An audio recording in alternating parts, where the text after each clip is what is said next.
महान ऋषि जमदग्नि। जमदग्नि ऋषि एक महान ऋषि थे जो भृगुवंशी ऋचिक के पुत्र थे तथा जिनकी गणना सप्तऋषियों में होती है। पुराणों के अनुसार इनकी पत्नी रेणुका थी व इनका आश्रम सरस्वती नदी के तट पर था। वैशाख शुक्ल की तृतीया को इनके 5वें प्रसिद्ध पुत्र प्रदोषकाल में जन्मे थे जिन्हें परशुराम के नाम से जाना जाता है। जमदग्नि ऋषि के पुत्र सत्यवती के गर्भ से जमदग्नि और उसकी माता के गर्भ से विश्वामित्र का जन्म हुआ, इसीलिए जमदग्नि में भी बहुत से क्षत्रियोचित गुण थे। जमदग्नि ने राजा प्रसेनजित की कन्या रेणुका से विवाह किया था और उसके गर्भ से उन्हें रुमनवान, सुषेण व विश्वाबहु और परशुराम नाम के 5 पुत्र हुए थे। आश्रम हरियाणा में कैथल से उत्तर पूर्व की ओर 28 किलोमीटर की दूरी पर जाजनापुर गांव स्थित है। यहाँ महर्षि जमदग्नि का आश्रम था। अब यहाँ एक सरोवर अवशेष रूप में है। यहाँ प्रत्येक मास की शुक्ल पक्ष की 10वीं को मेला लगता है। महर्षि जमदग्नि की परंपरा में बाबा साधु राम ने जहाँ तपस्या की है और अपने शरीर का त्याग किया है, उस स्थान को बाबा साधु राम की समाधि के रूप में पूजा जाता है। इस सरोवर की आज भी विशेष बात यह मानी जाती है कि इसमें पानी भरने के बाद फूंकार हंकार की आवाज आती है। पूर्ण लबालब भरा सरोवर भी 15 दिनों में सूख जाता है।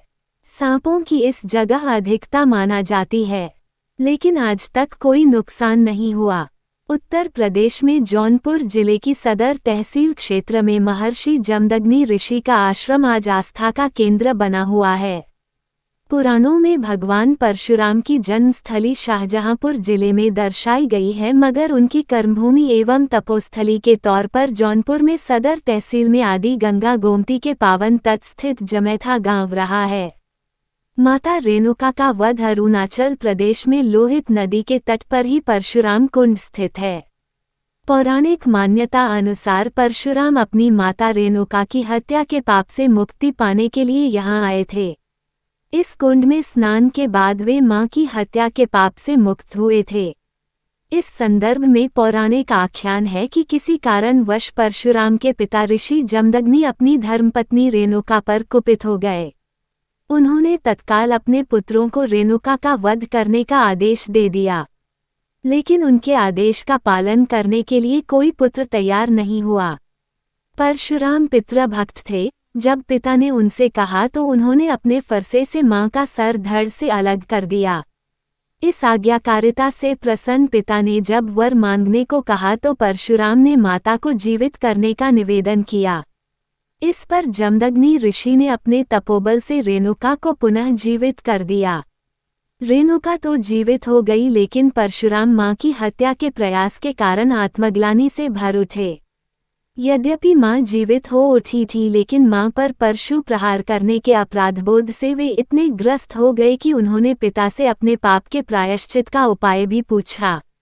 पौराणिक प्रसंगों के अनुसार ऋषि जमदग्नि ने तब अपने पुत्र परशुराम को जिन जिन स्थानों पर जाकर पापविमोचन तप करने का निर्देश दिया, उन स्थानों में परशुराम कुंड सर्व प्रमुख है। जमदग्नि और कार्तवीर्य अर्जुन। यवंश का राजा कार्तवीर्य अर्जुन बहुत ही अत्याचारी राजा था। एक बार वह जमदग्नि ऋषि के आश्रम में जाता है, जहाँ पर वह कामधेनु गाय की विशेषता को देखकर उसे अपने साथ ले जाने का प्रयास करता है, परंतु जमदग्नि कार्तवीर्य अर्जुन को कामधेनु गौ देने से मना कर देते हैं।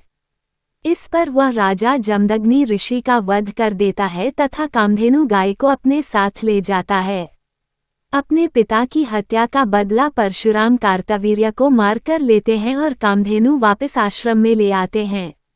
अपने पिता का अंत्येष्टि संस्कार संपन्न करने के उपरांत वह प्रण लेते हैं कि पृथ्वी को क्षत्रियों से विहीन कर देंगे और इसके लिए वह समस्त पृथ्वी पर घूम घूम कर 21 बार क्षत्रियों का संहार करते हैं।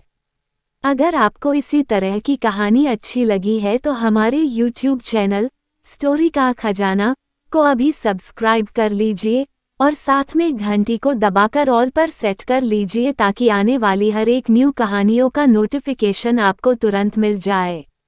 अपना प्यार स्नेह इसी तरह बनाए रखें। धन्यवाद।